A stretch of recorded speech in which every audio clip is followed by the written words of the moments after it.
এই রূপা, ওর নাম হচ্ছে আবির, আমরা একই অফিসে জব করি। বিয়েতে যদি সাক্ষী টাকি কম পড়ে তোকে ঢুকিয়ে দিব।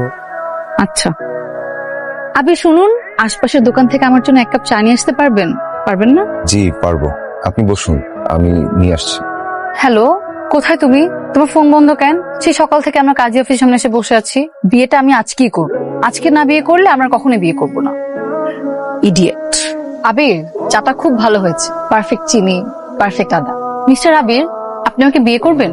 আমি মেয়ে ভালো, জীবনে একটাই প্রেম করেছি, কিন্তু তাও ছেলেটা আমাকে ধোকা দিল। আমি শিক্ষিত, মা বাবা পরিবার সবই ঠিকঠাক। করবেন আমাকে বিয়ে? এখনই বিয়ে করবেন নাকি তার আগে আরেক কাপ চা খেয়ে নেবেন? এখনই। আরেক কাপ চা বিয়ে হওয়ার পরে একসাথে বসে খাবো।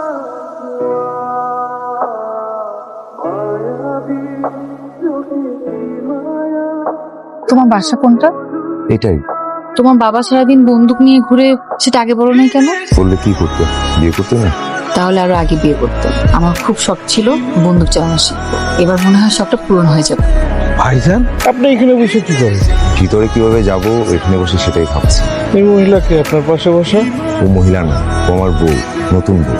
ওর নাম রূপা। তুমি এখন ভিতরে যাও, মা বাবাকে গিয়ে বলো আমি নতুন বউ নিয়ে আসছি। ভিতরে যাওয়া যাবে কি? চাচি আম্মা, একটা কথা কইতেইছিলাম, কয়েই চলে যাবো। কি বলবি তাড়াতাড়ি বলে দূর হ। আপনার পোলা বিয়া কইরা বাসার সামনে ফুটপাতে বউ নিয়ে বসে আছে। বউ দেখতে বড়ই সুন্দর। আপনারা যাইতে বলছে, চাচারেও নিয়ে যাইতে বলছে। মিষ্টি কি এখনই আনুম নাকি কালকে সকালে? তোমার এই ফ্যাচ ফ্যাচ কান্না বন্ধ করো। কার জন্য কাঁদছো? তুলাঙ্গার ছেলের জন্য কান্নাকাটির কোনো দরকার নাই। জামশেদ, জি আব্বা। আবিরের ঘরে ওর যা কিছু আছে সব বাইরে দিয়ে আসো। কুলাঙ্গার সন্তানের কোনো জিনিস আমার ঘরে থাকতে পারে না। জি আব্বা।